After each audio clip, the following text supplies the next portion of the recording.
Hai, jumpa lagi dengan Dio Donghua. Kali ini menceritakan perjalanan Chen Ping'an ke benua Ried, ketika berada di kapal antar benua bertemu dengan permaisuri kerajaan. Bagaimanakah kisahnya? Mari kita ikuti. Jangan lupa like dan subscribe ya. Kapal antar benua sekte Jubah Rami dibangun seperti Lou Chuan, sebagian besar identik dengan semua kapal kecil dan menengah yang pernah ditumpangi Chen Ping'an di masa lalu. Namun, setelah naik ke surga, ia mulai mengungkapkan bahwa ada lebih banyak hal dalam dirinya daripada yang terlihat. Serangkaian prajurit berbaju zirah halus dan ilusif muncul di sekitar kapal antar benua raksasa itu, mengarungi awan seolah-olah mereka sedang menyeret kapal. Akibatnya, kapal itu berakselerasi secara drastis, dan kecepatan tertingginya jauh lebih tinggi daripada kapal antar benua Gunung Upacara yang juga telah berlayar menuju benua Ried Utara.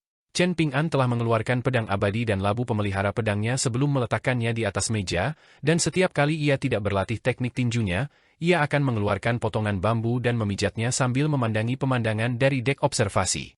Saat itu, ia sedang memegang selembar bambu kuning bertuliskan, kejernihan hanya bisa diraih jika tidak ada kekhawatiran, jadi singkirkan kekhawatiran saat muncul. Kata, kejernihan, dan keringan, sangat menarik baginya. Meskipun Cui Dongshan telah memberinya kipas lipat sebelum keberangkatannya, ia tak sanggup menggunakannya. Setiap kali ia berpikir untuk menggunakan kipas itu, gambaran Lehu Tai yang mengipasi dirinya sendiri sambil berbaring di kursi rotan selama perjalanan mereka akan muncul di benaknya, dan ia merasa seperti akan mempermalukan kipas itu. Ia tak bisa membayangkan betapa canggungnya ia mengipasi dirinya sendiri seperti yang dilakukan Lehu Tai. Setelah kapal antar benua meninggalkan dunia kecil permata, kapal itu akan berlabuh sementara di stasiun feri di Istana Musim Semi Abadi, di utara ibu kota Kekaisaran Li Agung. Istana Musim Semi Abadi adalah kediaman abadi tingkat atas Kekaisaran Li Agung, yang hanya dihuni oleh para kultivator wanita. Sang permaisuri telah berkultivasi di sana dalam pengasingan sejak kejatuhannya, dan semua orang di jajaran resmi Kekaisaran Li Agung mengira ini akan menjadi kejatuhan permanen baginya, tetapi yang mengejutkan mereka, ia ternyata adalah pemenang utama.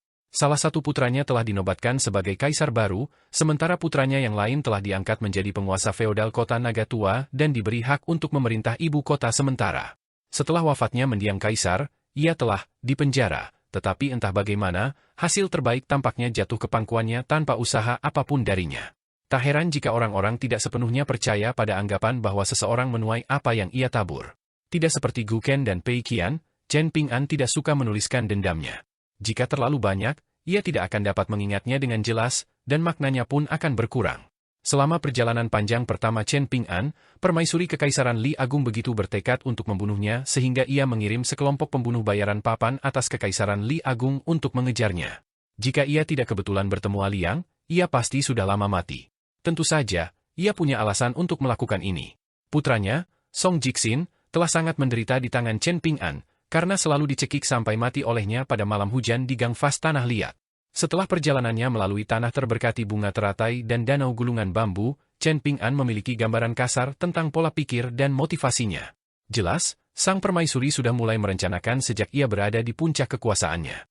Song He, yang ia jaga di ibu kota di sisinya, bertanggung jawab untuk memenangkan hati para pejabat, sementara Song Jixin dikirim ke dunia permata kecil untuk mengamankan sebanyak mungkin kekayaan dan kesempatan berharga bagi klan Song.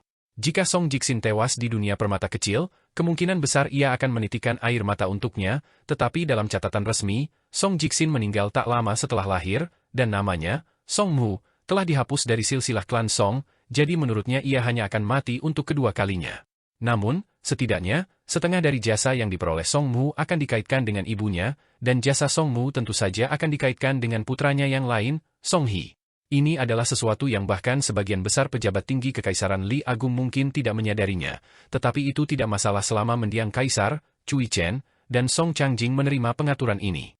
Tentu saja merupakan hal yang baik bahwa Song Jixin berhasil meninggalkan dunia kecil permata hidup-hidup. Tentu saja, itu hanya dengan syarat dia tidak terlalu serakah dan mencoba bersaing dengan Song He untuk memperebutkan tahta. Oleh karena itu, pertemuan tak terduga antara Chen Ping'an dan Song Jixin di ibu kota negara Sui besar berlangsung tanpa insiden dan tanpa konflik. Dulu, ketika Song Jixin dan Chen Ping'an masih bertetangga, Song Jixin telah melontarkan banyak hinaan, baik terselubung maupun terang-terangan, kepada Chen Ping'an. Namun, terlepas dari insiden di mana ia menipu Chen Ping'an agar membatalkan sumpah yang diucapkannya kepada ibunya, tidak ada permusuhan yang nyata di antara mereka. Tentu saja, mereka tidak saling menyukai, tetapi mereka adalah dua orang yang berjalan di jalan yang berbeda dan tidak bertemu, sehingga tidak ada yang akan menghalangi satu sama lain. Mengenai hinaan sesekali di sana-sini, hinaan itu sama sekali tidak penting di tempat-tempat seperti Gang Vas Tanah Liat dan Gang Bunga Aprikot. Siapapun yang menyimpan hinaan semacam itu dalam hati hanya akan menghukum diri mereka sendiri. Ternyata, justru karena Song Jiksin telah mengambil hati kata-kata menyakitkan dari para wanita di kota kecil itu, ia sekarang diganggu oleh banyak setan dalam dirinya yang bahkan orang abadi pun tidak dapat membasminya. Hari sudah malam ketika kapal antar benua mendekati ibu kota Kekaisaran Li Agung. Chen Ping'an duduk di pagar dek observasi, menatap bulan dan bintang-bintang sambil minum dalam diam. Setelah kepergiannya, gunung tertindas terasa sedikit kurang semarak. Cui Cheng hampir selalu berada di bangunan bambu, sementara Zheng Dafeng sibuk menyelesaikan konstruksi di pintu masuk gunung, tampak sangat berantakan sepanjang waktu. Ia terus-menerus membantu para pekerja konstruksi yang sedang sibuk bekerja, dan para pekerja sama sekali tidak menganggap hal ini aneh. Meskipun Master Gunung Chen telah menikmati peningkatan popularitas yang luar biasa, mereka tidak bisa iri padanya setelah mengetahui masa lalunya. Sebaliknya, mereka hanya bisa mengaguminya. Bagi seorang mantan murid tungku pembakaran naga untuk mencapai ketinggian setinggi itu, keberuntungan pasti berperan, tetapi itu juga merupakan bukti kemampuannya untuk memanfaatkan peluang ketika datang padanya. Sedangkan Zheng Dafeng, ia hanyalah seorang penjaga gerbang, jadi ia tidak jauh lebih baik daripada para pekerja kasar itu. Oleh karena itu, mereka cepat menerimanya sebagai salah satu dari mereka, dan mereka sering bercanda satu sama lain. Yang sangat menarik mengenai Zheng Dafeng adalah tidak seperti pria tangguh pada umumnya, leluconnya memiliki sedikit kedalaman, tetapi tidak sampai pada taraf sok dan esoteris. Oleh karena itu, seringkali para pekerja konstruksi baru benar-benar memahami leluconnya setelah merenungkannya beberapa saat, dan setelah itu mereka akan memujinya atas kedalaman pemikiran dan keahliannya dalam bermain kata. Seperti biasa, Chen Ruchu terus menyibukkan diri dengan membersihkan semua bangunan di gunung tertindas. Kegiatan bersih-bersih hariannya sebagian besar sia-sia karena biasanya masih bersih ketika ia kembali keesokan harinya, tetapi ia tetap berpegang teguh pada rutinitas bersih-bersih hariannya, memprioritaskannya di atas segalanya, bahkan di atas kultivasinya sendiri. Oleh karena itu, ia adalah satu-satunya orang di gunung tertindas yang memiliki kunci semua tempat tinggal di gunung. Chen Lingjun masih tetap berjiwa bebas seperti biasa, terus-menerus berkeliaran kemanapun ia mau. Setelah menjadi pusat perhatian selama perjamuan perjalanan malam, ia mendapatkan beberapa teman baru, yang semuanya memperlakukannya dengan penuh hormat dan keramahan. Misalnya, Dewa Bumi tingkat inti emas di puncak jubah selempang sering mengundang Chen Lingjun untuk berkunjung. Selama kunjungannya, mereka berdua akan minum dan mengobrol tanpa henti, saling membanggakan prestasi masa lalu mereka, dan mereka pun rukun. Chen Ping'an telah memberitahu Chen Lingjun bahwa ia boleh mengunjungi puncak selempang jubah sesuka hatinya, jadi ia tidak ragu untuk menerima undangan sang Dewa Bumi tua. Setelah memberikan 2 kantong adonan goreng itu kepada Ruan Xiu, Pei Qian teringat tugas yang diberikan Chen Ping'an kepadanya, dan ia pun menemani Chen Lingjun mengunjungi puncak selempang jubah untuk mengundang Yo Qionglin ke gunung tertindas. Liu Runyun tak pernah meninggalkannya, dan ia pun pergi ke gunung tertindas bersama rubah putih remajanya. Namun, setiap kali Pei Qian mencoba mengelus rubah itu akan meringkuk menjadi bola dan mulai gemetar, membuat Pei Qian sedikit kesal. Ia tidak tahu apa yang ditakuti rubah kecil itu. Memang benar dia berpikir kulitnya pasti akan laku keras, tetapi dia tidak akan mengulitinya. Saat Julian bertemu dengan kedua tamu wanita itu, ia mengingatkan Pei Qian bahwa sudah waktunya pergi ke sekolah. Pei Qian menepisnya dengan alasan yang masuk akal, menyatakan bahwa ia harus membawa Yo Qionglin dan Liu Runyun mengunjungi Ruan Xiu di sekte pedang Longquan. Julian mengalah, memberitahunya bahwa ia akan memberinya waktu 5 hari untuk bermain-main sesuka hatinya. Seharusnya itu lebih dari cukup untuk menjelajahi seluruh gunung milik Chen Ping'an dan Ruan Xiu. Pei Qian segera mulai menawar dengan Julian, yang menambahkan 2 hari lagi menjadi seminggu penuh, dan Pei Qian sangat gembira, merasa telah melakukan yang terbaik untuk dirinya sendiri. Sebenarnya, Chen Ping'an sudah mengantisipasi bahwa Pei Qian pasti enggan pergi ke sekolah, dan ia memberitahu Julian bahwa ia diizinkan untuk menunda paling lama setengah bulan. Setelah itu, ia harus pergi ke sekolah, bahkan jika ia harus mengikatnya dan membawanya ke sana dengan paksa. Oleh karena itu, liburan yang seharusnya 2 minggu telah dikurangi menjadi 1 minggu, dan Pei Qian sama sekali tidak menyadarinya. Selama 2 hari pertama, Pei Qian menjelajahi pegunungan barat dengan gembira, puas dengan semua yang dilihatnya saat menjadi pemandu Yo Qionglin dan Liu Runyun. Ia menjadi sangat akrab dengan pegunungan ini karena mengejar roh anjing. Di sekte pedang naga musim semi, Yo Qionglin dan Liu Runyun sangat pendiam dan terkendali, meskipun biasanya mereka berdua sangat suka berpetualang dan riuh. Khususnya, mereka menjadi semakin malu-malu dan terkendali di hadapan Ruan Xiu. Pei Qian sangat geli melihat hal ini hingga ia berusaha keras menahan tawa, hanya mampu melakukannya dengan memasang ekspresi tegas. Saat itu, Ruan Xiu melirik kedua wanita itu, lalu menoleh ke arah Pei Qian sambil tersenyum. Pei Qian bergegas ke sisinya, dan Ruan Xiu membungkuk sementara Pei Qian berjinjit dan berbisik di telinganya, memberitahu Ruan Xiu bahwa gurunya tidak terlalu menyukai kedua wanita itu dan tidak ingin mengundang mereka ke gunung tertindas. Namun, ia memiliki kesan yang baik tentang seorang kultivator muda bernama Song Yuan di puncak jubah, jadi ia memerintahkan Song Yuan, murid pertamanya, untuk membawa kedua wanita itu ke sana. Senyum geli muncul di wajah Ruan Xiu setelah mendengar ini. Ia berhenti menempa dan secara pribadi bertindak sebagai pemandu mereka, membuat Yao Qionglin dan Liu Runyun merasa seolah-olah mereka baru saja dianugerahi kehormatan yang luar biasa. Khususnya, Yao Qionglin merasa bahwa berkah ini saja sudah cukup untuk memberinya banyak manfaat begitu ia kembali ke kuil Grengek.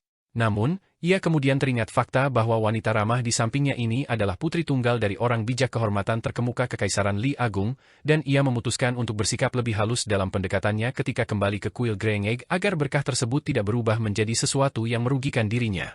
Liu Runyun bahkan lebih berpikiran sederhana. Sebagai seorang kakek yang merupakan dewa bumi, ia mengetahui beberapa rahasia di balik dunia permata kecil, jadi ia dengan tulus mengagumi Ruan Xiu, yang statusnya jauh lebih tinggi darinya, namun tetap memiliki kepribadian yang sangat ramah dan bersahabat. Ruan Xiu terang-terangan melalaikan tugasnya, tetapi Dong Hu tidak bisa berbuat apa-apa. Satu-satunya yang berani memarahi Ruan Xiu adalah ayahnya, dan itu pun tidak berhasil. Selama 3 hari pertama, Pei Qian merasa seperti berada di surga yang penuh kebahagiaan. Pada hari keempat, ia mulai takut akan akhir dari 7 hari kebebasannya. Pada hari kelima, dia sudah tampak tidak bersemangat, hampir sakit-sakitan, dan pada hari keenam, kebahagiaannya berubah menjadi depresi berat. Pada hari terakhir, ia kembali dari puncak selempang jubah, menundukkan kepala sambil menyeret tongkat pendakiannya dengan lesu.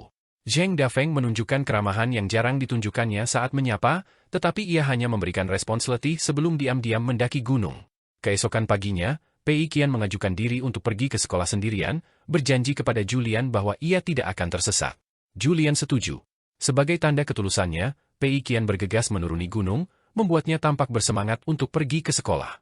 Namun, setelah meninggalkan gunung tertindas, ia mulai berjalan dengan angkuh, melirik ke sungai untuk melihat apakah ada ikan, memanjat pohon untuk melihat pemandangan di kejauhan, dan bahkan setelah sampai di kota kecil, ia tidak terburu-buru untuk pergi ke gang berkuda naga. Sebaliknya, ia pergi ke sungai Kumis Naga untuk melompati batu, dan ketika ia bosan, ia duduk di tebing batu untuk mengunyah biji bunga matahari. Baru saat malam tiba ia dengan riang melompati jalan menuju gang berkuda naga, hanya untuk tertegun melihat Julian duduk di bangku kecil di pintu masuk. Ia langsung berpura-pura pincang, bersandar berat pada tongkat pendakiannya dengan ekspresi kesakitan sambil mengerang, "Aku berlari terlalu cepat menuruni gunung dan jatuh dengan sangat keras. Itulah mengapa aku butuh waktu lama untuk sampai di sini." Julian mengangguk sambil menjawab, "Tidak apa-apa, mau bagaimana lagi kalau kau terluka. Aku akan menulis surat kepada gurumu, mengatakan bahwa kakimu cedera dan tidak akan bisa pergi ke sekolah untuk saat ini."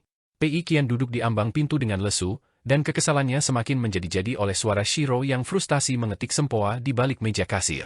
"Aku akan pergi ke sekolah besok.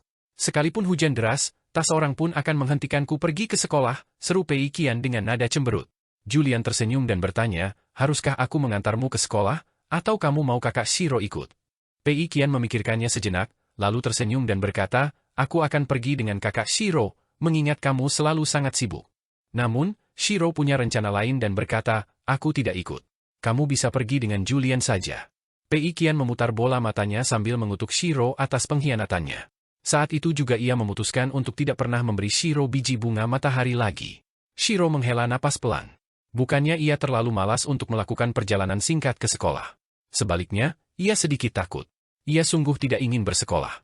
Meskipun sebelumnya ia memaksakan diri untuk masuk ke Akademi Tebing Gunung di negara Sui Agung, ia sangat jijik dengan tempat-tempat suci pendidikan ini, dan ini bermula dari rasa takutnya terhadap tempat-tempat seperti itu sebagai entitas hantu, serta rasa rendah diri. Namun, kebetulan inilah yang paling disukai Chen Ping'an dari Shiro. Shiro mau tidak mau menjadi sedikit sombong setelah mencapai tubuh abadi.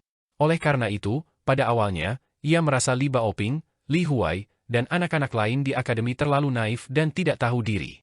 Ia telah meremehkan anak-anak karena hal ini, dan tentu saja, ia telah sangat menderita di tangan Cui Dongshan atas penghinaannya. Namun, terlepas dari itu, kekaguman dan penghormatan yang ia miliki terhadap tempat-tempat pendidikan adalah sifat yang sangat berharga di mata Chen Ping'an. Demikian pula, Chen Yuanji juga memiliki beberapa sifat berharga yang bahkan tidak disadarinya. Setelah mencapai gunung tertindas, ia segera menyadari bahwa Julian hanyalah seorang pelayan Chen Ping'an, pada dasarnya setara dengan seorang administrator yang bekerja di istana. Namun, pandangan dan rasa terima kasih Chen Yuanji terhadapnya tidak sedikit pun tercoreng oleh hal ini. Sebaliknya, ia selalu membelanya, merasa geram atas apa yang ia rasa merupakan situasi yang sangat tidak adil yang telah dipaksakan kepadanya. Sifat-sifat positif yang mudah terabaikan ini adalah hal-hal yang Chen Ping'an ingin Pei Qian lihat pada orang lain. Ia tidak akan memaksa Pei Qian untuk melakukan ini, tetapi ia harus memberitahunya. Chen Ping'an hampir tidak pernah menyisakan sebutir nasi pun saat makan, tetapi Pei Qian, Zheng Dafeng, maupun Julian tidak memiliki kebiasaan ini. Jika mereka menyendok nasi terlalu banyak atau memasak terlalu banyak untuk dimakan, nasi tersebut akan disimpan sebagai sisa.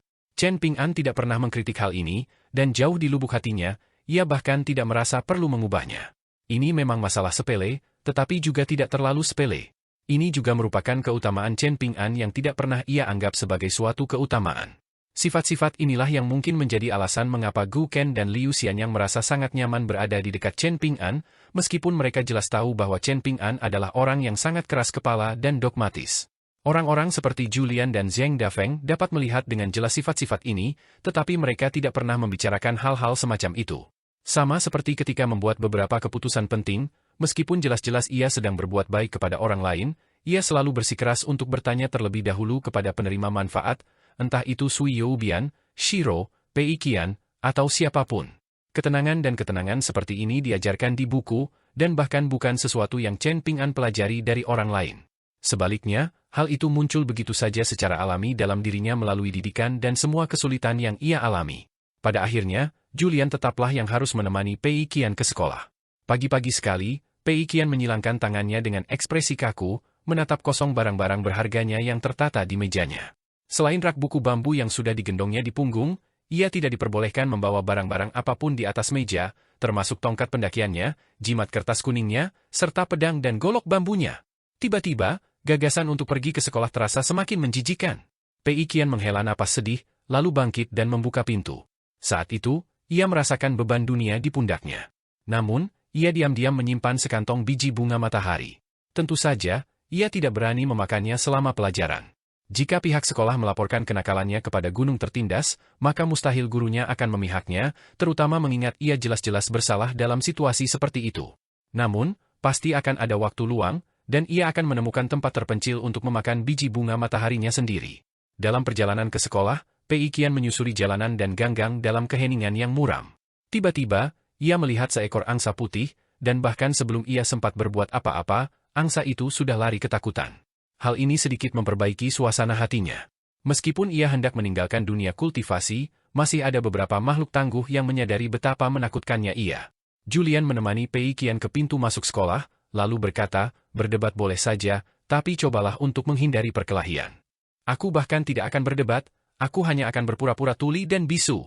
Pei Qian mendengus sambil memutar bola matanya. Julian melambaikan tangan perpisahan. Tiba-tiba, Pei Qian menyadari kakinya tak mau menurutinya. Mungkinkah ia bisa mulai sekolah keesokan harinya? Hanya sehari, tentu saja tak masalah. Ia melirik ke belakang, hanya untuk mendapati, yang membuatnya frustrasi, Julian masih berdiri di sana.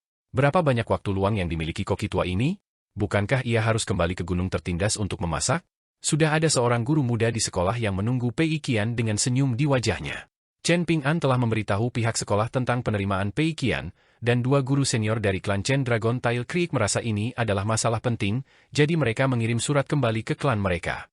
Mereka mendapat balasan dari Tuan Muda Chen Songfeng, yang hanya menginstruksikan mereka untuk bersikap wajar. Tidak perlu mencoba menenangkan Pei Qian, dan ia harus tunduk pada aturan yang sama seperti semua siswa lainnya, tetapi ia masih bisa diberi sedikit kelonggaran. Pei Qian bukanlah orang yang pemalu di dekat orang asing. Kalau tidak, mustahil ia bisa menjerat para polisi veteran kota rubah itu, dan akhirnya mereka mengembalikannya dengan hormat ke penginapan tanpa berani menegurnya. Masalahnya, ia memang tidak suka belajar. Guru muda itu memperkenalkan Pei Qian, memanggilnya Pei Qian dari Gang Naga. Setelah mendengar nama itu, tawa terbahak-bahak langsung terdengar dari dalam kelas. Alis guru muda itu sedikit berkerut saat melihat ini, dan seorang guru yang lebih tua segera menegur siswa yang melanggar untuk memulihkan ketenangan dan ketertiban di kelas. Pei Qian tidak terganggu, dan ia segera melirik semua siswa yang menertawakannya, berjanji pada dirinya sendiri bahwa ia akan membalas mereka di masa mendatang. Ia berjalan menuju kursi kosong, lalu meletakkan rak buku bambunya di samping meja dan mulai berpura-pura mendengarkan. Pei Qian bersusah payah melewati pelajaran dengan rasa kantuk yang luar biasa, dan hanya itu yang bisa ia tahan. Setelah pelajaran kedua selesai, ia memanfaatkan kesempatan untuk menyelinap pergi, menuju pintu samping sekolah, hanya untuk mendapati Julian duduk di pinggir jalan di luar, sedang mengemil biji bunga matahari. Pei Qian memaksakan senyum di wajahnya, lalu melihat sekeliling seolah-olah sedang mencari sesuatu sebelum bertanya, "Apa yang kau lakukan di sini?" "Menunggumu," jawab Julian sambil tersenyum. "Kukira ini ruang kelas, aku pasti salah belok," kata Pei Qian, lalu segera berbalik untuk pergi. Sepertinya ia tidak akan bisa pergi hari ini. Selama beberapa hari berikutnya, Pei Qian terus bertemu Julian setiap kali ia mencoba kabur dari sekolah, dan akhirnya, ia hanya bisa pasrah pada nasibnya. Pei Qian memang sudah cukup tua di antara murid-murid sekolah, tetapi ia begitu kecil sehingga penampilannya kurang lebih sama dengan teman-teman sekelasnya yang berusia 10 tahun. Pei Qian mulai terbiasa pergi ke sekolah. Setiap kali gurunya berbicara, ia akan mendengarkan dengan linglung. Setiap kali pelajaran selesai, ia akan menyilangkan tangan dan menutup mata untuk beristirahat, mengabaikan semua teman sekelasnya. Mereka semua benar-benar idiot, jadi ia tidak merasa puas karena berhasil menipu mereka. Pada hari ini, pikiran Pei Qian mulai melayang lagi ketika ia tiba-tiba menoleh ke suatu arah. Tak lama kemudian, seorang pemuda berjubah Konfusianisme datang, ditemani oleh beberapa guru senior. Kelompok itu tidak berlama-lama, tetapi Pei Qian menyadari bahwa pemuda itu telah meliriknya.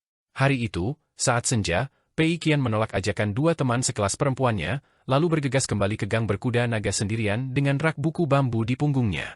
Setibanya di sana, ia menemukan Julian di halaman belakang toko kue, dan ia ditemani oleh pemuda yang ia temui di sekolah sebelumnya, dan keduanya terlibat dalam percakapan yang menyenangkan. Pei Qian membungkuk hormat sambil menyapa, "Halo, guru." Chen Ping'an sangat teliti dalam hal etika, jadi sebagai murid pertamanya, ia juga harus menaati etika yang baik. Jika tidak, orang-orang bisa tertipu dan mengira gurunya telah memberikan pengaruh buruk padanya. "Kamu pasti Pei Qian. Bagaimana kabarmu di sekolah?" tanya cendekiawan muda itu. Pei Qian memasang ekspresi serius saat menjawab dengan antusias, "Luar biasa. Para guru sangat berpengetahuan, dan mereka memang pantas menjadi cendekiawan yang berbudi luhur dan mulia di Akademi Konfusianisme. Teman-teman sekelasku juga sangat rajin, dan aku yakin mereka semua akan menjadi cendekiawan yang luar biasa di masa depan." Shiro terpaksa menahan tawa di meja kasir, sementara Julian tidak berusaha mengungkap Pei Qian. Cendekiawan muda itu agak terkejut. Ini jelas terdengar seperti sanjungan yang berlebihan, tetapi tentu saja ia bisa mempercayai kata-kata seorang anak kecil, bukan? Chen Songfeng tidak bisa begitu saja bersikap dingin terhadap antusiasme Pei Qian yang meluap-luap, jadi ia hanya bisa tersenyum dan mengangguk sebagai jawaban, tidak yakin harus berkata apa. Pei Qian membungkuk hormat, lalu bergegas kembali ke kamarnya dan menutup pintu dengan lembut sambil mulai membuat transkripsi hariannya, sesuatu yang ia lakukan dengan lebih giat daripada mendengarkan guru-gurunya. Setelah menyelesaikan prasastinya, Pei Qian mendapati tamu itu sudah pergi, sementara Julian masih duduk di halaman dengan banyak barang di tangannya. Pei Qian memamerkan teknik pedang iblis gila miliknya dengan tongkat pendakian, lalu bertanya, "Kenapa dia datang menemuimu? Apa dia datang untuk menitipkan uang?" "Oh, kok kamu tahu?" Julian terkekeh. "Boleh aku minta bagian?" tanya Pei Qian. "Tidak." Julian memegang 3 kotak di tangannya, dan menunjukkannya kepada Pei Qian sambil berkata, "Kotak-kotak ini dikirim ke gunung tertindas kita oleh Liu Xianyang, teman gurumu yang saat ini sedang belajar di benua pusaran selatan. Dia juga mengirim surat, yang menyatakan bahwa salah satu kotak ini berisi sebuah buku yang menyimpan hembusan angin pembalik buku yang sangat berharga. Barang kedua adalah kipas harta abadi yang terbuat dari bambu awan dewa, yang mampu menaklukkan semua hantu dan roh yang muncul dari bawah tanah, dan ditujukan untuk Gu Ken, yang katanya pengecut. Barang terakhir adalah ikan pemakan tinta berkaliber sangat tinggi, dan dia memutuskan untuk meminta Tuan Muda memeliharanya setelah mengetahui bahwa Tuan Muda telah memperoleh sebuah gunung. Liu Xianyang ini orang baik. Seperti yang diharapkan dari sahabat guruku, dia jelas pria yang berhati besar dan murah hati," puji Pei Qian sambil tersenyum cerah. "Dia bukan hanya teman Tuan Muda, tapi juga orang yang cukup cerdas. Sepertinya perjalanannya ke benua pusaran selatan tidak sia-sia. Surat menyurat seperti ini memang perlu sesekali. Kalau tidak, setelah berpisah bertahun-tahun, mereka bahkan tidak akan tahu harus bicara apa saat bertemu nanti," kata Julian sambil tersenyum. Bolehkah aku melihat angin pembalik buku dan ikan pemakan tinta? Tanya Pei Qian. Angin pembalik buku harus dibiarkan begitu saja sampai Tuan Muda kembali ke gunung tertindas. Soal ikan pemakan tinta, biaya pemeliharaannya cukup mahal, jadi aku akan memeliharanya dulu, dan kau bisa melihatnya saat kau kembali ke gunung tertindas, jawab Julian sambil berdiri. Apakah Liu Xianyang yang menanggung biaya pemeliharaan ikan pemakan tinta, atau kita yang harus menanggung? Tanya Pei Qian. Julian tersenyum sambil menjawab, dia menyuruh Tuan Muda untuk membayar tagihannya di suratnya. Katanya Tuan Muda sekarang sudah sangat kaya, jadi pengeluaran sebesar ini seharusnya tidak menjadi masalah baginya. Gampang baginya untuk bicara, bentak Pei Qian. Cepat kembalikan ikan pemakan tinta itu. Saat ini, dua toko yang aku dan kakak Shiro kelola hanya menghasilkan kurang dari 20 tael perak sebulan. Bagaimana kalau kau sendiri yang memberitahu tuanmu, usul Julian. Pei Qian langsung tersenyum sambil menjawab, tidak apa-apa, mengirim surat dengan pedang terbang terlalu mahal. Tuan mungkin tidak sanggup menegur Liu Xianyang, jadi aku yang akan melakukannya menggantikan Tuan. Kau akan menegur Liu Xianyang? Kau hanya akan menjilatnya seperti yang kau lakukan pada semua orang. Julian terkekeh geli. Pei Qian duduk di tangga dengan diam yang muram, dan Julian tidak menghiraukannya. Begitulah anak-anak selalu, senang di satu hari, kesal di hari berikutnya. Setelah itu, gunung tertindas menerima beberapa kelompok pengunjung lagi, dan bahkan Julian agak terkejut. Salah satu kelompok pengunjung itu terdiri dari Lehu Baixiang dan sepasang anak-anak. Saat itu, Julian sedang berjemur bersama Zheng Dafeng di pintu masuk gunung. Lehu Baixiang tidak asing dengan Zheng Dafeng, jadi ia menyeret bangku dan duduk di samping kedua pria itu, yang membuat kedua muridnya bingung. Kedua anak itu memuja guru mereka seperti dewa, namun lelaki tua yang mengerikan ini dan lelaki bungkuk yang sama mengerikannya ini tampaknya tidak takut atau menghormati guru mereka sama sekali. Anak laki-laki itu tidak menunjukkan banyak reaksi terhadap hal ini, tetapi gadis dengan tombak kayu tersampir di punggungnya jelas tidak terlalu senang saat ia mengamati kedua pria kurang ajar itu dengan tatapan dingin. Lehu Baixiang tidak menghiraukannya, begitu pula kedua pria di sampingnya.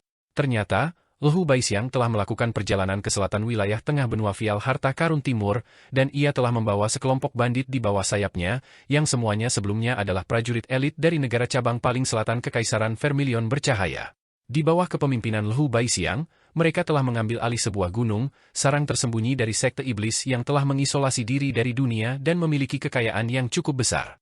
Pada masa inilah pula Lehu Baixiang mengangkat si kembar ini sebagai murid tetap. Gadis dengan tombak kayu di punggungnya bernama Yuan Bao, sementara nama saudara laki-lakinya adalah Yuan Lai.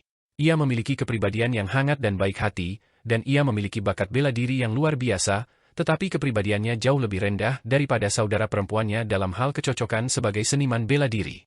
Lehu Baixiang memutuskan untuk membawa kedua muridnya ke gunung tertindas untuk memperluas wawasan mereka, dan terserah kepada mereka apakah mereka ingin kembali ke dunia kultivasi atau tetap tinggal di gunung. Lehu Baixiang sedikit kecewa mendengar Chen Ping'an baru saja berangkat ke benua bulu utara. Ia sudah lama ingin berbagi minuman dengan Chen Ping'an. Rencana Lehu Baixiang adalah tinggal di gunung tertindas selama sekitar 1 bulan. Tidak ada kekurangan akomodasi di gunung, dan Julian menyuruh Lehu Baixiang untuk memilih tempat tinggal yang disukainya, sementara ia harus tinggal dan mengobrol dengan Zheng Dafeng. Lehu Baixiang tersenyum sambil berdiri untuk pergi. Zheng Dafeng mengundang Lehu Baixiang untuk datang dan berbagi minuman dengannya ketika ia punya waktu, dan Zheng Dafeng meyakinkannya bahwa ia akan melakukannya. Gadis bernama Yuan Bao mendengus dingin, sementara saudara laki-lakinya, Yuan Lai, sedikit malu-malu. Berbagai emosi membuncah di hati Lehu Baixiang saat ia mendaki gunung. Ia tentu saja merasakan lebih banyak pikiran dan emosi sekembalinya ke dunia permata kecil daripada kedua muridnya. Yuan Bao berjalan tertatih-tatih dengan ekspresi dingin dan bermusuhan.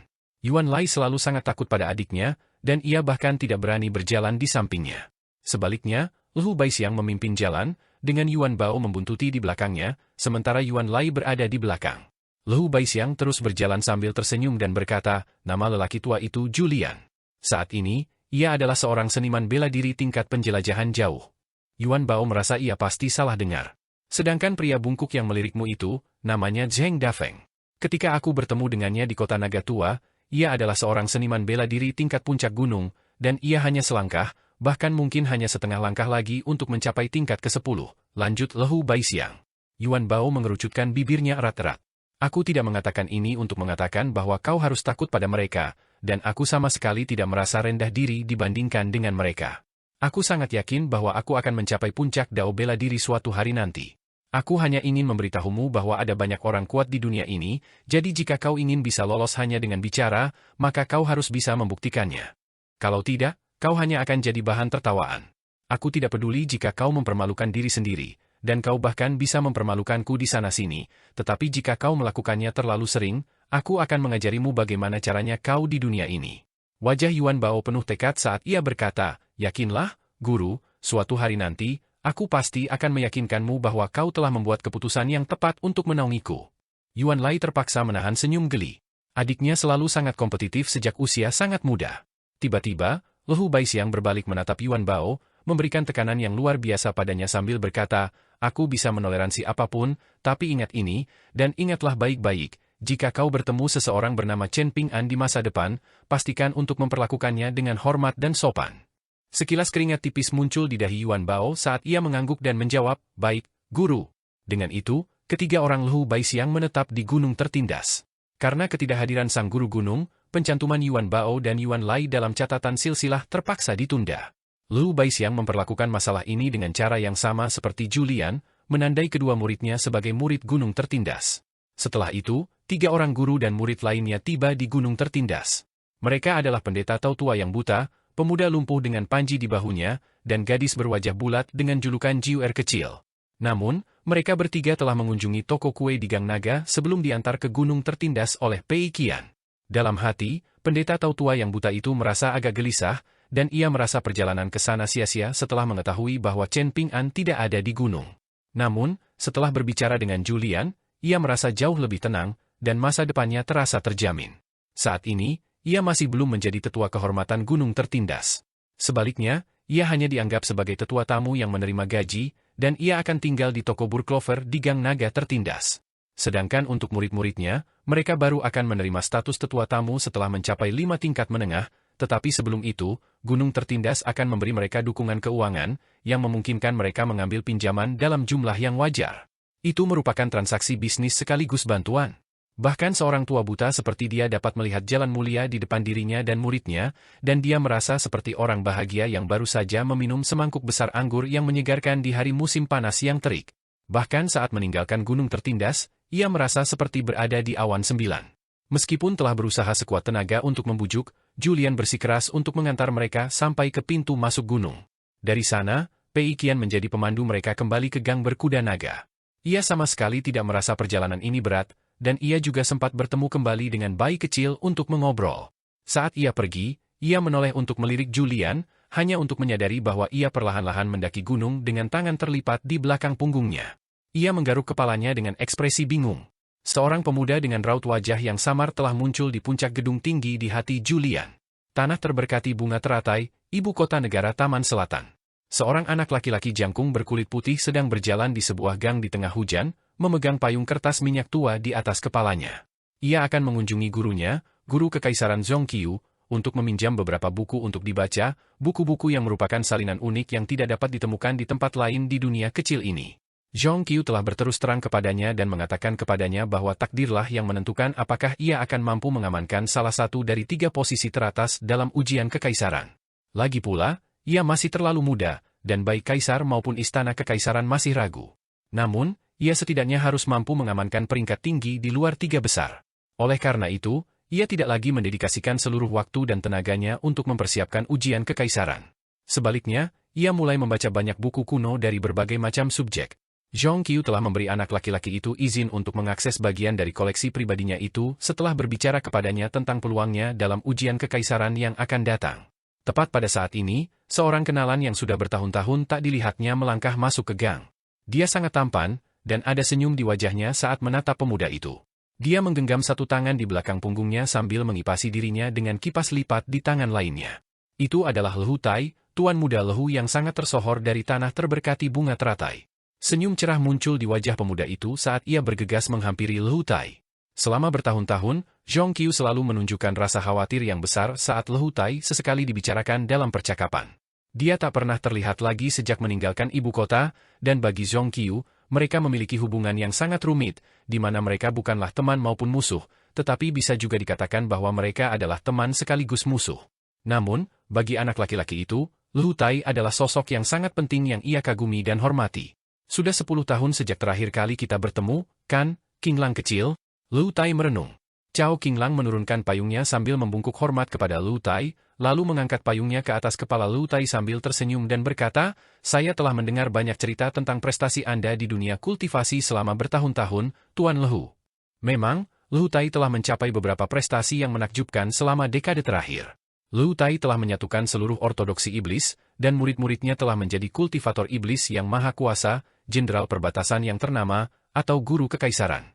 Belum lama ini, Lu Tai telah mengeluarkan tantangan resmi kepada makhluk terkuat di dunia ini, Dewa Yu Zhenyi, yang konon setara dengan Ding Ying. 10 tahun bukanlah waktu yang singkat, tetapi juga bukan waktu yang lama, dan Lu Tai jelas sangat sibuk selama 10 tahun ini. Sebaliknya, Cao Qinglang puas belajar dan berkultivasi dengan tenang, terus tinggal di kediaman leluhurnya selama dekade terakhir. Lu Tai melambaikan tangan dengan acuh, menunjukkan bahwa tidak perlu membukakan payung untuknya. Cao Qinglang menurutinya, mundur selangkah untuk membukakan payung di atas kepalanya sendiri. Tidak pernah perlu bersikap sopan yang berlebihan ketika menyangkut Lu Tai. Mereka berdua sedang berjalan bersama ketika Lu Tai tersenyum dan bertanya, "Apakah kamu punya rencana masa depan?" Cao Qinglang sedikit menggeser payung kertas minyaknya agar ia bisa melihat ke langit sambil menjawab, "Aku ingin meninggalkan tanah suci bunga teratai dan pergi menemui Tuan Chen." "Itu tidak akan mudah," kata Lu Tai sambil tersenyum. "Membaca buku saja tidak akan cukup untuk membawamu ke sana, dan bahkan jika kau mempelajari teknik tinju guru kekaisaran Zhong dan mantra-mantra abadi yang telah ia kumpulkan untukmu, itu tetap tidak akan cukup. Semua cita-citaku yang tinggi dapat tercapai dari buku-buku yang kubaca," jawab Cao Qinglang sambil tersenyum. "Kau memang mirip dengannya dalam kenaifanmu," Lu Tai terkekeh. Sedikit kekanak-kanakan yang sesuai dengan usianya akhirnya terlihat saat Cao Qinglang bertanya dengan riang, "Apakah aku benar-benar mirip dengannya? Apakah menyerupai dia sesuatu yang pantas dibanggakan?" Sindir Lu Tai. "Di kampung halamannya dan kampung halamanku, kau akan dianggap memiliki bakat kultivasi yang luar biasa, sementara dia hanya berpotensi menjadi makhluk abadi di bumi. Sederhananya, bahkan jika dia mencapai potensi penuhnya, dia hanya sedikit lebih kuat daripada Yu Zhenyi yang sekarang disebut makhluk abadi. Kau masih terlalu muda saat itu, dan tanah terberkati bunga teratai tidak memiliki energi spiritual yang melimpah seperti sekarang, sehingga kurang ramah bagi para kultivator. Itulah sebabnya dia tampak hampir seperti dewa di sini, tetapi akan jauh lebih sulit baginya untuk meniru prestasi masa lalunya sekarang."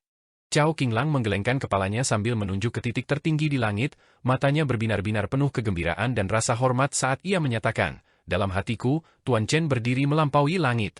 Lu Tai tak kuasa menahan tawa mendengar ini, geli karena ada orang bodoh kecil di dunia ini yang begitu mengagumi Chen Ping'an. Ekspresi serius kemudian muncul di wajahnya saat ia berkata, "Apakah kau sadar bahwa naik ke surga masih merupakan upaya yang sangat berisiko di kota asalmu?" Cao Qinglang mengangguk sambil menjawab, "Jika suatu hari nanti aku gagal seperti para pendahuluku, maka aku harus merepotkanmu untuk memberitahu Tuan Chen bahwa aku telah melakukannya dengan sangat baik beberapa tahun terakhir ini, tetapi aku sangat merindukannya." Lu Tai menghela napas pelan, lalu menutup kipas lipatnya dan memukul kepala Cao Qinglang dengan keras sambil membentak, "Pergi dan katakan sendiri padanya." "Disinilah kau berbeda dari Tuan Chen," keluh Cao Qinglang dengan pasrah sambil mengusap kepalanya sendiri. Kapal skeleton Shoal telah naik kembali setelah berlabuh di istana musim semi abadi, tetapi para tamu masih belum tiba. Chen Ping'an tidak khawatir dan terus berlatih teknik tinjunya. Tepat ketika kapal antar benua hendak meninggalkan wilayah benua Vial berharga timur, Chen Ping'an membuka pintu kamarnya, dan seorang wanita mungil bergaun istana melangkah dari lorong, bergabung dengan kaisar baru dan seseorang yang bahkan lebih dikenal Chen Ping'an, yaitu Shu Ruo. Setelah membuka pintu, Chen Ping'an tidak menyapa ketiganya, hanya berpura-pura tidak mengenal mereka. Ia kembali masuk ke kamarnya, lalu berdiri di samping meja alih-alih duduk. Setelah ketiga tamu memasuki ruangan, wanita itu berjalan ke sisi lain meja, lalu tersenyum sambil mengulurkan tangan dan berkata, "Silakan duduk, Tuan Muda Chen." Sementara itu, Kaisar Muda tetap diam sambil mengamati Chen Ping'an dengan senyum ramah. Lama tak bertemu, "Chen Ping'an, sapa Shu Ruo." Chen Ping'an menangkupkan tinjunya memberi hormat sambil menjawab, "Baik, Tuan Shu." Suasana di ruangan itu terasa aneh dan tidak nyaman. Wanita itu menyembunyikan senyumnya di balik tangannya sambil berkata, "Apa yang kita semua lakukan? Berdiri seperti papan kaku? Ayo kita duduk." Namun, setelah mereka berempat duduk, suasana kembali menegang. Shu Ruo sudah memejamkan mata untuk beristirahat, sementara Song He melihat sekeliling dengan sedikit rasa ingin tahu. Ini pertama kalinya ia menginjakkan kaki di kapal antar benua, dan awalnya, pemandangan itu cukup menarik, tetapi rasa penasarannya segera memudar. Permaisuri yang telah menjadi janda permaisuri tersenyum sambil berkata, "Terima kasih telah menjaga MUR selama bertahun-tahun di Clay Fase Ali. Kuharap dia tidak terlalu merepotkan." "Dia baik-baik saja," jawab Chen Ping'an sambil tersenyum, berbicara dengan nada yang tidak menunjukkan rasa tidak hormat atau sedikit hormat. Tentu saja, gerutuan batinnya jauh lebih tidak sopan dan menyenangkan. Senyum tipis yang tak terlihat tersungging di bibir Shuruo terdiam sebelum menghilang dalam sekejap. Sepertinya Ibu Suri akhirnya ingat bahwa putranya sedang bersamanya, dan ia tersenyum saat memperkenalkan. Tuan Muda Chen, ini putra saya, Song He. Ini pertama kalinya kalian bertemu, dan saya harap ini akan menjadi yang pertama dari banyak korespondensi di antara kalian berdua. Anda adalah seorang jenius yang dianugerahi keberuntungan bela diri Kekaisaran Li Agung kita, dan keberuntungan bela diri adalah fondasi Kekaisaran Li Agung kita. Anda pasti akan memainkan peran penting dalam membentuk masa depan Kekaisaran kita. Song He sedikit mencondongkan tubuh ke depan sambil tersenyum saat menyapa, senang berkenalan dengan Anda, Tuan Chen. Meskipun statusnya tinggi sebagai kaisar, ia bersikap sangat rendah hati. Song He memiliki reputasi yang gemilang di kalangan pejabat, sebagian berkat peran yang dimainkan ibunya dalam membesarkannya, tetapi di samping itu, ia juga telah mencapai kesuksesan. Saya pasti akan mengunjungi ibu kota jika ada kesempatan di masa mendatang, jawab Chen Ping'an sambil mengangguk. Ibu Suri tersenyum sambil berkata, saat ini, Istana Kekaisaran sedang mempertimbangkan untuk mengangkat prefektur Longquan menjadi sebuah provinsi. Wu Yuan akan menjadi gubernur provinsi, dan akibatnya, posisi pengawas prefektur akan kosong. Adakah yang menurut Anda cocok untuk peran itu? Chen Ping'an tersenyum sambil menjawab, bukankah ini hanya soal memilih antara hakim daerah Yuan dan pejabat pengawas Tunku Chao? Keduanya telah menjalankan perannya dengan sangat baik, dan saya yakin warga prefektur Longquan akan senang terlepas dari siapapun yang menerima promosi tersebut. Song He melirik Chen Ping'an sekilas. Apakah dia berpura-pura bodoh atau memang benar-benar bodoh? Klan Chao dan Yuan telah saling bermusuhan selama beberapa generasi, baik di pemerintahan maupun di militer. Mempromosikan salah satu dari dua orang yang disebutkan di atas sama saja dengan mengucilkan yang lain. Pangkat pengawas prefektur tidak terlalu penting, tetapi konsekuensi menyinggung salah satu jenderal pilar jauh lebih besar. Bahkan para pemimpin klan Chao dan Yuan pun tidak tersinggung dengan keputusan apapun yang diambil. Apa yang akan dipikirkan murid-murid dan keturunan mereka? Satu pihak akan merasa menang, sementara pihak lain akan marah, dan itu tentu saja bukan hasil yang diinginkan oleh Istana Kekaisaran. Ekspresi Ibu Suri tetap tidak berubah saat ia berkata, saya mengerti bahwa Anda seorang kultivator, dan Anda menghabiskan banyak waktu untuk berkeliling dunia, jadi Anda mungkin tidak terlalu akrab dengan kedua pejabat setempat, sehingga menyulitkan Anda untuk memberikan masukan mengenai hal ini. Namun, ada satu hal yang harus Anda sampaikan pendapatnya, yaitu penunjukan para dewa kota provinsi, prefektur, dan kabupaten untuk provinsi mata air naga di masa depan. Saat ini, belum ada konsensus tentang siapa yang akan dipilih untuk mengisi posisi-posisi tersebut. Mantan pejabat pengawas tungku pembakaran, Song Yuzhang, dipilih menjadi dewa gunung tertindas tanpa berkonsultasi dengan Anda, dan meskipun Istana Kekaisaran kita berhak melakukannya, saya tetap merasa kita seharusnya bisa menangani situasi itu dengan lebih baik. Setidaknya, kita seharusnya membicarakan masalah ini dengan Anda sebelum melakukan penunjukan resmi. Senyum tipis tersungging di wajah Song He. Chen Ping'an berkata jujur bahwa ia memang tidak mengenal dewa-dewa gunung dan air di sekitar dunia permata kecil. Satu-satunya yang ia kenal baik adalah Wei Bo, dewa gunung utara, dan mereka begitu dekat hingga terasa seperti saudara. Raut wajah sendu terpancar di wajah Ibu Suri saat ia berkata, ada banyak perdebatan di Kementerian Ritus tentang siapa yang akan dipilih untuk mengisi posisi 3 dewa kota, dan keputusan harus segera diambil. Kementerian Pekerjaan sudah membahas pemilihan lokasi untuk 3 kuil dewa kota, dan sungguh disayangkan Anda melewatkan proses pengambilan keputusan ini. Setelah kuil-kuil ini dibangun, kuil-kuil tersebut akan terhubung dengan kekayaan gunung dan air setempat, sehingga tidak mudah dipindahkan. Saya merasa terhormat karena Istana Kekaisaran begitu menghormati dan mempercayai saya. Semoga, kesempatan serupa akan muncul di masa mendatang, jawab Chen Ping'an. Setelah itu, Ibu Suri berdiri dengan anggun, dan gestur sederhana itu penuh dengan daya pikat yang menggoda saat ia berkata, kalau begitu, kami tidak akan merepotkan Anda lagi, Tuan Muda Chen. Semoga sukses dalam perjalanan dan kultivasimu. Chen Ping'an juga berdiri sambil berkata, saat ini, aku bukan pendekar pedang, juga bukan seniman bela diri tingkat penjelajahan jauh, jadi aku khawatir aku tidak akan bisa mengantarmu terlalu jauh. Kuharap kau tidak keberatan. Ibu Suri mengangguk meyakinkan, lalu menoleh ke Shuruo sambil tersenyum dan berkata, kapalnya masih belum meninggalkan benua Fial berharga timur, jadi aku yakin putraku dan aku akan dapat menikmati perjalanan pulang yang aman dan lancar. Aku tahu kau kenalan Tuan Muda Chen, jadi mengapa tidak tinggal sebentar lagi untuk mengobrol? Tidak perlu, jawab Shuruo sambil tersenyum dan menggelengkan kepala. Itu adalah jawaban yang sangat singkat, bahkan tanpa repot-repot memberikan alasan penolakannya. Namun, baik Ibu Suri maupun Song He tidak merasa tersinggung. Sebaliknya, Inilah Suruo yang sudah biasa mereka kenal. Akhirnya, Chen Ping'an mengantar mereka bertiga ke pagar kapal, dan di samping kapal di dekatnya, ada sebuah kapal besar 6 lantai. Kapal antar benua skeleton Shoal memang sudah sangat besar, namun dibuat agar tampak agak ramping dibandingkan dengan kapal raksasa di sampingnya. Entah bagaimana, sebuah jembatan tertutup yang dibentuk oleh kabut biru telah didirikan di antara kedua kapal. Jembatan itu lebarnya sekitar 6 meter, dan terdapat bidadari-bidadari menari di sekitar pilar-pilarnya, membuatnya tampak seperti jalan setapak tertutup dari istana surgawi kuno. Mereka bertiga dapat berjalan melintasi jembatan itu semudah berjalan di atas tanah datar, dan setiap kali sol sepatu mereka menyentuh jalan setapak batu biru, di bawah mereka, riak-riak cahaya pelangi akan menyebar di permukaannya. Chen Ping'an berdiri dan menyaksikan jembatan tertutup abadi itu ditarik oleh seorang kultivator tua berjubah putih di kapal lainnya. Jembatan itu menyusut hingga hanya seukuran anjing laut sebelum perlahan-lahan diselipkan ke dalam lengan bajunya, sementara Song He dan ibunya menghilang ke dalam kapal. Shuruo berbalik menghadap Chen Ping'an, dan Chen Ping'an menangkupkan tinjunya sebagai salam perpisahan, yang dibalas oleh Chen Ping'an dengan anggukan dan senyuman. Chen Ping'an kembali ke kamarnya, dan alih-alih meneruskan latihan teknik tinjunya, dia menutup matanya dan mengulangi perannya sebagai akuntan dari Pulau Qian Gorge, dengan diam-diam memeriksa pembukuannya.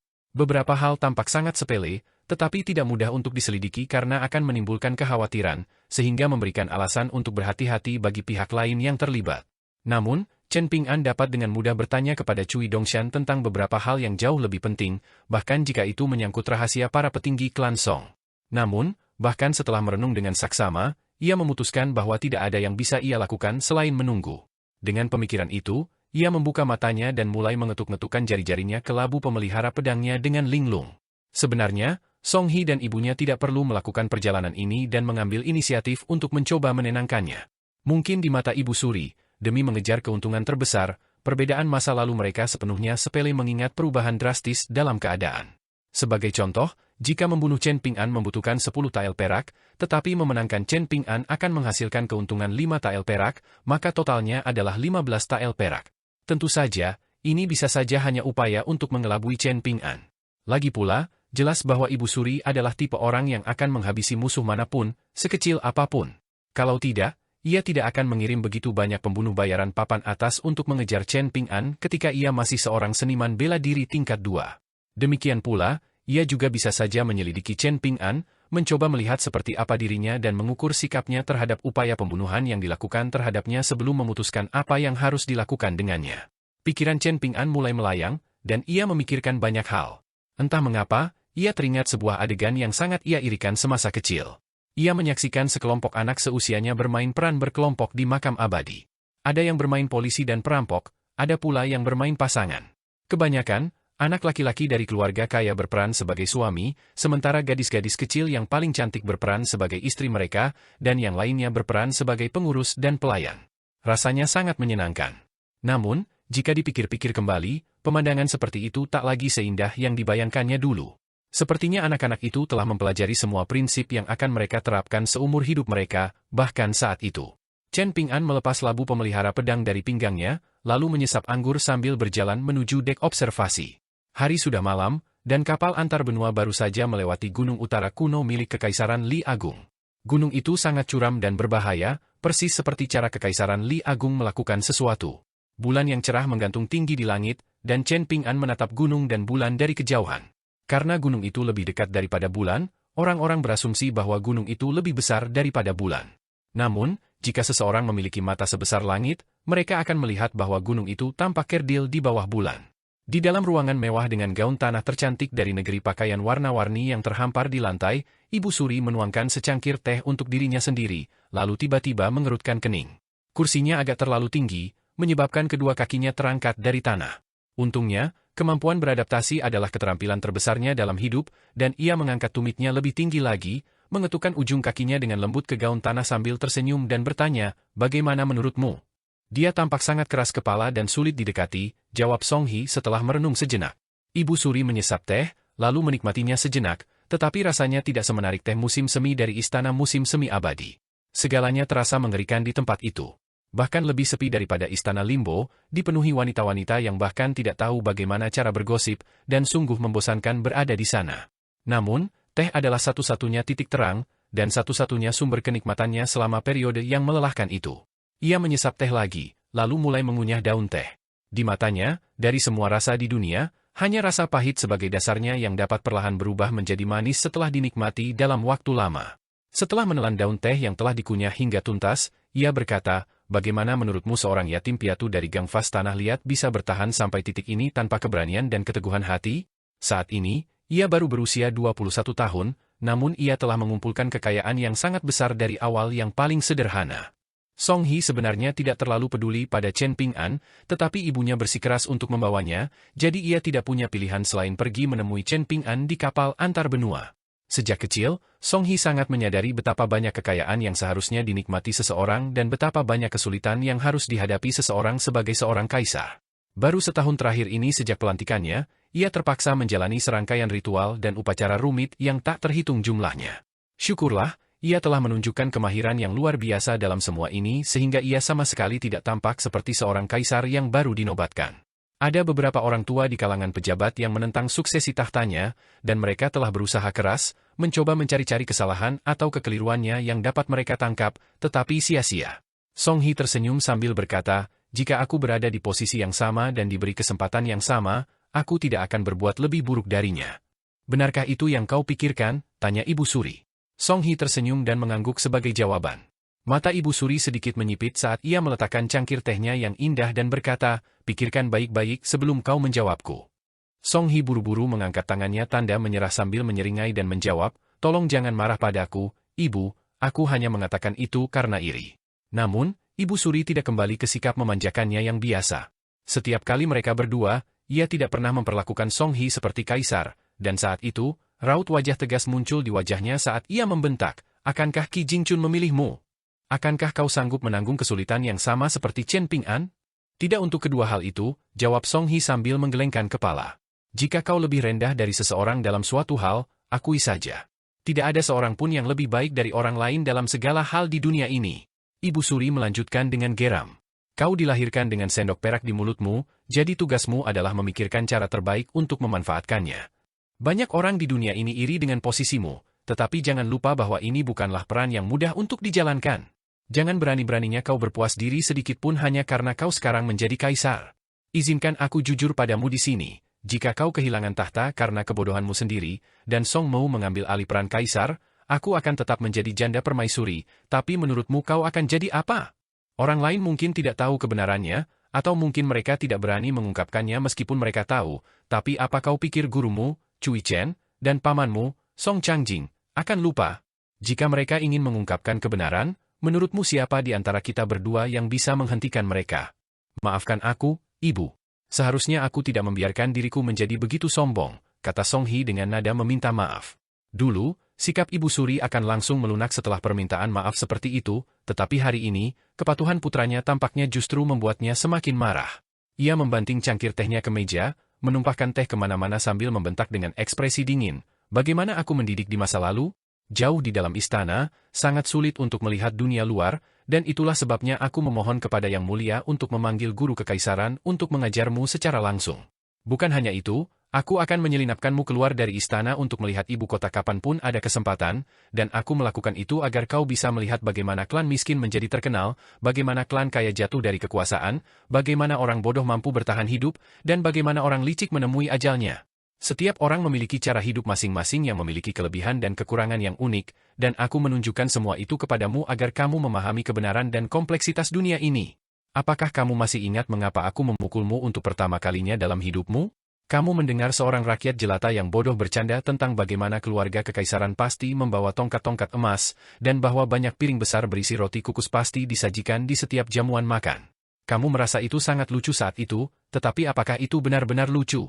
Harimau bordir sedang bersama kita saat itu, dan reaksimu terhadap lelucon itu membuatmu menjadi bahan tertawaan di matanya sama seperti orang-orang biasa itu adalah bahan tertawaan di matamu.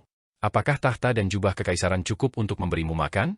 Jika suatu hari kamu benar-benar jatuh dari kekuasaan, kamu akan dengan senang hati menukarnya dengan beberapa roti kukus untuk dimakan. Apa yang diajarkan guru kekaisaran kepadamu? Semua orang yang mencapai prestasi penting harus memiliki fondasi yang kokoh, tersembunyi di suatu tempat, dari mata-mata orang lain. Semakin fondasi ini selaras dengan akal sehat dunia, semakin tangguh fondasi tersebut. Siapakah yang diangkat oleh guru kekaisaran sebagai contoh pada saat itu? Itu adalah kepala keluarga klan Guan, lelaki tua yang selalu tampak seolah bisa pingsan kapan saja. Sebaliknya, siapa yang ia sebutkan sebagai kisah peringatan? Leluhur klan Chao dan Yuan, yang tampaknya memiliki kekuatan luar biasa dan telah mengamankan nama mereka dalam buku-buku sejarah. Itu adalah pelajaran yang mendalam tentang bagaimana orang jahat bisa menjalani kehidupan yang baik, namun kau berani mengabaikannya. Ibu suri janda bangkit berdiri, dan amarahnya semakin memuncak saat ia berteriak, buku-buku terkutuk itu, rahasia yang dijaga ketat oleh semua kaisar di dunia, buku-buku yang katanya mengajarkan seseorang cara memerintah dengan cerdik dan percaya diri. Itu hanyalah tumpukan kotoran kuda. Apakah karena prinsip-prinsip di dalamnya salah? Tidak, itu adalah prinsip-prinsip luar biasa yang sangat tepat, tetapi tahukah kau mengapa hanya ada sedikit kaisar yang tersisa di benua Vial harta karun timur padahal sebelumnya jumlahnya terlalu banyak untuk dihitung? Dan berapa banyak dari penguasa yang tersisa itu yang dianggap sebagai penguasa yang bijaksana dan cakap? Itu karena tak satu pun dari mereka memiliki visi, keberanian, dan kemampuan untuk memanfaatkan prinsip-prinsip dalam buku-buku itu. Dulu, ketika Harimau Bordir mewariskan teori kemampuan praktisnya kepadamu, semua prinsipnya, betapapun agung dan mengesankannya, berasal dari asal-usul yang paling kecil dan tampaknya sepele. Saat ini, kau membandingkan dirimu dengan orang malang, menyatakan bahwa kau lebih mampu menanggung kesulitan daripada dia. Apa yang akan kau lakukan selanjutnya? Membandingkan dirimu dengan saudaramu dan mengklaim bahwa kelebihanmu melebihi dia? Apakah kau akan membandingkan kebijaksanaanmu sendiri dengan kebijaksanaan guru kekaisaran, seni bela dirimu dengan pamanmu? Apakah kau akan menyimpulkan bahwa kau tidak kalah dari mereka di bidang-bidang itu? Siapa yang memberimu keberanian untuk bersikap begitu arogan dan angkuh? Aku telah hidup dengan hati-hati dengan ekor terselip di antara kedua kakiku sepanjang hidupku, dan aku jelas tidak mengajarimu untuk menjadi orang bodoh yang sombong seperti itu, jadi apakah mendiang kaisar yang mengajarimu ini, atau mungkin guru kekaisaran, yang tidak pernah benar-benar mengakuimu sebagai murid yang layak? Song He juga berdiri dalam diam, dan dengan rendah hati menerima kritik pedas ini, tanpa menunjukkan kemarahan atau kebencian dalam prosesnya, meskipun ia adalah kaisar kekaisaran Li Agung saat ini. Ibu suri menghela napas sedih, lalu kembali duduk di kursinya dengan lesu, sementara Song He tetap berdiri. Kau pasti menganggapku sangat merepotkan, ya, Hier? Baru kemudian Song He duduk kembali sambil tersenyum dan menjawab, tidak sama sekali, Ibu. Jika aku tidak khawatir akan memicu kontroversi di istana kekaisaran, aku akan memintamu ikut serta dalam rapat untuk memberikan masukan tentang hal-hal penting secara politik. Dengan begitu, kau akan lebih dikenal dalam buku-buku sejarah. Konyol, ejek Ibu Suri, tetapi ia jelas terhibur, dan dengan itu, ketegangan di antara mereka lenyap sepenuhnya, mengembalikan mereka ke hubungan ibu dan anak yang mesra seperti dulu. Perbedaan antara keluarga biasa dan keluarga kekaisaran bagaikan perbedaan antara langit dan bumi, tetapi prinsip yang berlaku untuk keduanya sama. Namun, saat itu, Ibu Suri terpaksa mengambil keputusan sulit, mempertahankan salah satu putranya sementara membuang yang lain. Demi klan Song dan kekaisaran, ia terpaksa mengirim Song Mu ke dunia permata kecil saat ia masih bayi. Setelah kematiannya yang terlalu dini, namanya dihapus dari catatan silsilah. Song Jixin adalah putra tertua yang seharusnya menyandang nama Song Mu, tetapi setelah kematian palsunya, putra bungsunya telah mengambil nama tersebut sekaligus status putra tertua. Begitulah kisah asal-usul Song Jixin dari Gang Fast Tanah Liat, dan setelah itu, Song Yuzhang meninggalkan ibu kota untuk bertugas sebagai petugas pengawas tungku pembakaran di kota kecil tersebut. Setelah menyelesaikan tugasnya sebagai petugas pengawas tungku pembakaran, ia kembali ke ibu kota untuk melapor kepada Kementerian Ritus, dan sekembalinya ke kota kecil tersebut, ia dibunuh oleh mantan jenderal kekaisaran Lehu atas perintah Ibu Suri. Kepalanya telah dimasukkan ke dalam sebuah kotak dan diserahkan kepada mendiang kaisar, yang telah duduk di ruang belajar kekaisarannya semalaman, membaca berkas-berkas hingga fajar menyingsing. Setelah itu, dikeluarkanlah dekret kekaisaran yang memerintahkan Kementerian Ritus untuk mengatur pengangkatan Song Yuzhang sebagai dewa gunung tertindas yang baru. Hanya kepala patung dewanya di kuil yang disepuh emas, dan itulah sebabnya ia juga dikenal sebagai dewa gunung kepala emas. Lebih dari 20 tahun yang lalu, beberapa orang lanjut usia di istana klan kekaisaran, yang bertanggung jawab menyimpan catatan silsilah klan Song, telah meninggal dunia. Beberapa orang lagi telah meninggal dunia tahun ini dan tahun sebelumnya, dan semuanya meninggal karena sebab alamiah. Yang sebenarnya terjadi adalah bahwa kelompok sebelumnya terpaksa binasa di bawah dekret kekaisaran mendiang kaisar, sementara kelompok terbaru telah menyebabkan kehancuran mereka sendiri, bertaruh pada seorang pangeran tanpa dasar yang jelas, mendukung klaimnya atas tahta hanya karena secara teknis ia adalah putra sulung yang sah. Song He pun pergi, meninggalkan sang janda permaisuri menyeruput teh sendirian dengan segudang emosi di hatinya. Meskipun ia telah memutuskan untuk membuangnya, Song Jixin atau Song Mu tetaplah darah dagingnya sendiri, jadi bagaimana mungkin ia tidak memiliki ikatan emosional dengannya? Air matanya menggenang saat ia menatap putra sulungnya yang menggemaskan, yang saat itu masih terbungkus kain lampin, dan ia bergumam kepadanya, "Ini semua karena kaulah kakaknya. Ini semua karena kau lahir di klan Song. Ini semua karena kau cukup malang memiliki sepasang orang tua yang begitu kejam." Mendiang kaisar hadir saat itu, tetapi ia sama sekali tidak marah padanya. Sejak ia ditegur oleh mendiang kaisar karena melanggar aturan untuk mengakses berkas-berkas rahasia itu, ia benar-benar kehilangan harapan dan menganggap putranya telah meninggal. Namun, seiring berjalannya waktu, semakin banyak rasa bersalah yang menumpuk di hatinya, dan ia menjadi takut menghadapi Song Jixin, bahkan takut mendengar apapun tentangnya. Ia bahkan lebih takut Song Jixin akan merusak masa depan cerah yang telah dibentangkan untuk putra tunggal yang selama ini ia jaga di sisinya. Song Yuzhang punya kesempatan untuk tidak mati. Setidaknya, ia bisa mati sedikit lebih lambat dan dengan lebih glamor. Menurut rencana awal mendiang kaisar, Song Yuzhang akan menghabiskan beberapa tahun pertama di Kementerian Ritus, kemudian ditugaskan sebagai figur otoritas di suatu tempat yang tidak penting. Intinya, ia akan dipenjara, dibiarkan menjalani hari-harinya dengan damai dan sejahtera, dan setelah kematiannya, ia akan menerima gelar anumerta yang gemilang atas kontribusinya kepada klan Song. Harus disadari bahwa jembatan beratap, yang pembangunannya diawasi Song Yuzhang dari awal hingga akhir, menyembunyikan skandal terbesar klan Song. Jika skandal itu terungkap, Akademi Laikview akan memiliki pengaruh yang signifikan terhadap Kekaisaran Li Agung, dan itu mungkin bahkan akan menghalangi rencana Kekaisaran untuk menaklukkan seluruh benua Fial berharga timur. Oleh karena itu, mendiang kaisar sudah sangat toleran dan baik hati kepada Song Yuzhang. Hingga Song Yuzhang melakukan kesalahan besar. Di kota kecil itu, sudah beredar rumor bahwa Song Jixin adalah anak haram Song Yuzhang. Rumor tersebut semakin menyebar, tetapi Song Yuzhang tidak hanya tidak berusaha untuk menghilangkan rumor tersebut, ia bahkan berani menunjukkan emosi yang mirip dengan kasih sayang seorang ayah kepada Song Jixin. Jauh di lubuk hati Song Jixin, ia tentu saja membenci Song Yuzhang, tetapi di saat yang sama, ada sebagian dirinya yang berharap Song Yuzhang benar-benar ayah kandungnya. Semua ini telah tercatat dengan jelas dalam berkas rahasia itu, dan untuk itu, Song Yuzhang harus mati, terutama setelah tekadnya untuk tidak mengubah kebiasaannya bahkan setelah kembali ke prefektur Longquan sebagai pejabat Kementerian Ritus. Oleh karena itu, bahkan setelah Song Yuzhang wafat, mendiang kaisar masih tidak mau melepaskannya. Dia telah mengizinkan janda permaisuri untuk memenggal kepalanya sebelum mengirimkannya ke ibu kota. Setelah itu dia mengangkat Song Yuzhang sebagai dewa gunung yang tertindas, menjadikan dewa gunung kepala emas sebagai bahan tertawaan seluruh gunung utara yang baru. Meskipun mendiang kaisar telah wafat, rasa takut terhadapnya masih membekas di hati sang permaisuri. Ia sangat mencintainya, sama seperti ia sangat mengagumi dan menghormatinya, tetapi ia sangat senang karena ia meninggal di waktu yang tepat. Bagi sebagian wanita, cinta bagaikan bumbu dapur. Bumbu dapur memang ideal, tetapi itu jauh dari keharusan, dan ia selalu bisa mengimbanginya dengan bumbu dan bahan lainnya. Sang Dewi tua berjubah putih yang sebelumnya telah menyelipkan jembatan pelindung abadi di lengan bajunya mengelus jenggotnya sambil terkekeh, sepertinya permaisuri kita sedang mendidik putranya sekali lagi. Shu Ruo tersenyum dan tidak menjawab. Kapal Kekaisaran Li Agung kembali ke selatan, sementara kapal antar benua skeleton Shoal terus ke utara. Pria tua itu mengalihkan pandangannya ke utara sambil bertanya, mengapa Dong Shuijing yang dipilih, bukan dia? Mereka yang terlalu baik tidak dapat memerintah pasukan, sama seperti mereka yang terlalu bermoral tidak dapat dipercayakan kekayaan, jawab Shu Ruo sambil tersenyum.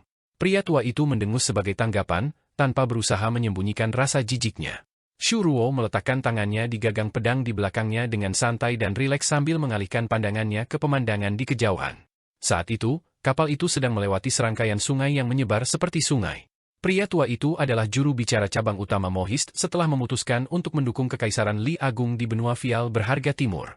Ia dan Shu Ruo selalu berhubungan baik, tetapi setelah kekalahan Shu Ruo dalam upayanya untuk mengklaim tempat sebagai salah satu tokoh terkemuka Mohisme, ia meninggalkan benua ilahi bumi tengah dan akhirnya memilih Kekaisaran Li Agung.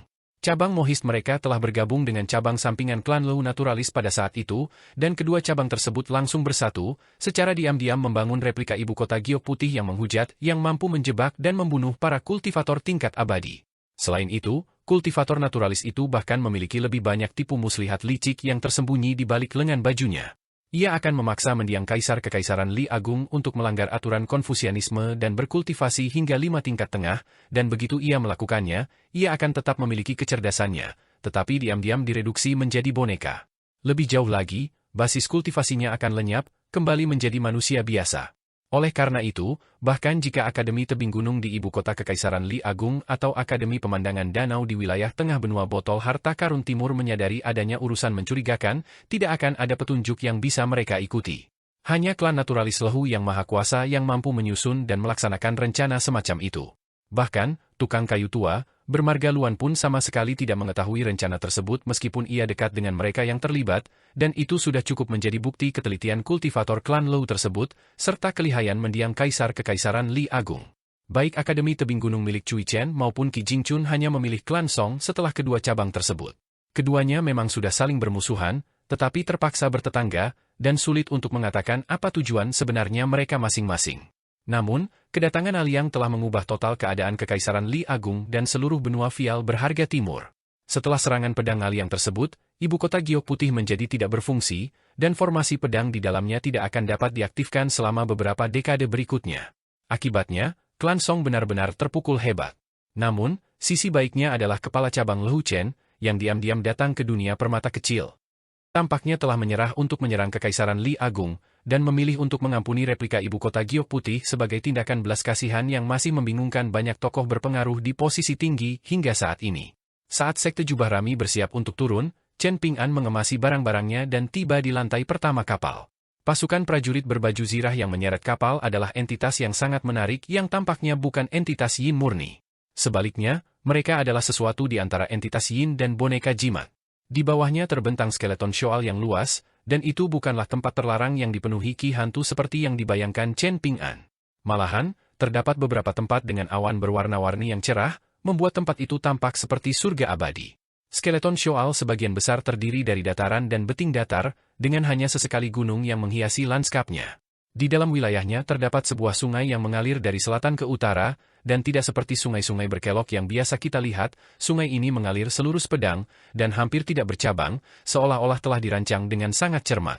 Kapal Sekte Jubah Rami hanya memiliki satu toko abadi di dalamnya, tetapi memiliki persediaan yang sangat banyak, dan dua barang paling berharga yang dibawanya adalah sepasang harta abadi dengan kaliber yang sangat tinggi, keduanya merupakan pedang patah peninggalan para dewa kuno. Kedua pedang tersebut memiliki sebagian besar bilah yang melengkung dan tumpul, serta mengalami kerusakan mendasar, sehingga mustahil untuk dikembalikan ke kondisi semula. Jika tidak, pedang-pedang tersebut niscaya akan menjadi pedang pseudo-surgawi. Ada pula kisah di balik pedang-pedang tersebut. Rupanya, pedang-pedang tersebut dulunya milik sepasang rekan dao pedang abadi dari benua Rid Utara. Oleh karena itu, pedang-pedang tersebut tidak dijual satuan. Melainkan, pedang-pedang tersebut hanya dijual satu set dengan harga 100 koin hujan. Sebagai semacam promosi, pendekar pedang abadi bumi dapat menikmati diskon 20% untuk pedang-pedang tersebut, sementara pendekar pedang abadi dari 5 tingkat atas akan menerima diskon 40%. Masalahnya adalah harganya terlalu mahal untuk pendekar pedang abadi bumi, sementara untuk pendekar pedang abadi dari 5 tingkat atas, pedang-pedang ini tidak layak dibeli. Chen Ping'an tentu saja tidak mampu membeli pedang-pedang ini, mengingat keuangannya yang ketat, dan bahkan jika dia punya uang, dia tidak akan membeli sesuatu yang terlalu mahal. Namun, ia telah membeli beberapa barang kecil dan murah dari toko itu, salah satunya adalah alat roh ajaib yang terhubung dengan Gunung Temper. Alat itu adalah pencuci sikat porselen yang mirip dengan mangkuk air milik Chen Lingjun. Dalam buku abadi dari Gunung Stalaktit, disebutkan bahwa Gunung Temper adalah situs terkenal tempat para pendekar pedang pergi untuk menyelesaikan perselisihan mereka dalam pertempuran. Setiap dendam yang akan diselesaikan di Gunung Temper pasti akan menjadi pertempuran sampai mati, dengan hanya yang selamat yang menang atau kedua belah pihak musnah dalam pertempuran, dan hampir tidak ada pengecualian untuk hal ini selama 1000 tahun terakhir. Ada juga batu tinta kuno dan sekotak 10 ukiran batu kekaisaran dari kaisar terakhir dari kekaisaran tertentu yang telah jatuh. Ketika Chen Ping'an mencoba membayar barang-barang tersebut, penjaga toko secara pribadi muncul, memberitahunya bahwa Weibo telah memerintahkannya untuk menempatkan apapun yang dibeli Chen Ping'an dari tokonya di rekening Gunung Tirai Awan. Chen Ping'an tidak menolak. Bahkan, dia bertanya kepada pemilik toko apakah dia bisa membeli beberapa barang lagi. Penjaga toko itu menggelengkan kepala sambil tersenyum geli, memberitahu Chen Ping'an bahwa Weibo telah menetapkan bahwa perjanjian itu akan berakhir segera setelah penjaga toko mengungkapkannya kepada Chen Ping'an. Meskipun demikian, Chen Ping'an tetap berterima kasih kepada penjaga toko itu sambil tersenyum, dan setelah berbincang-bincang, Chen Ping'an mengetahui bahwa meskipun penjaga toko itu menjalankan toko ini di kapal antar benua Sekte Jubah Rami, ia sebenarnya bukan seorang kultivator sekte tersebut. Sekte Jubah Rami sangat berhati-hati dalam memilih murid, dan dianggap sebagai suatu kehormatan besar untuk namanya tertulis dalam catatan silsilah aula leluhur sekte tersebut. Lebih lanjut, pendiri sekte tersebut telah menetapkan bahwa sekte tersebut hanya akan memiliki 36 murid internal dan 108 murid eksternal pada satu waktu, sehingga sebagian besar orang di Skeleton Shoal sebenarnya adalah orang luar seperti dirinya. Penjaga toko itu sangat cerewet, dan ia memperkenalkan Chen Ping'an pada banyak adat dan tradisi Skeleton Shoal, serta beberapa aturan dan larangan. Saat mereka berdua mengobrol, Chen Ping'an tiba-tiba berbalik dan menemukan dua garis cahaya pedang berkelebat di langit di kejauhan, dan setiap kali mereka beradu, akan terjadi ledakan cahaya yang dahsyat. Penjaga toko sama sekali tidak khawatir dengan hal ini, dan ia tersenyum sambil berkata, ini kejadian yang sangat biasa. Kedua pendekar pedang itu hanya sedang berolahraga. Kau bisa tahu ini bukan pertempuran serius dari fakta bahwa mereka sengaja menjaga jarak dari wilayah tengah Skeleton Shoal. Kalau tidak, jika keduanya benar-benar saling berhadapan, mereka tidak akan peduli kemana pertempuran membawa mereka, bahkan jika itu tepat di atas aula leluhur sekte Jubah Rami. Mungkin mereka akan menerima pukulan dari para kultivator sekte Jubah Rami, tetapi itu tidak akan menjadi masalah bagi mereka, dan jika mereka cukup kuat untuk melawan para kultivator sekte Jubah Rami, maka mereka bahkan bisa mengubahnya menjadi pertempuran tiga arah. Chen Ping'an tidak tahu harus berkata apa. Benua Rit Utara yang lengkap benar-benar tempat yang hebat.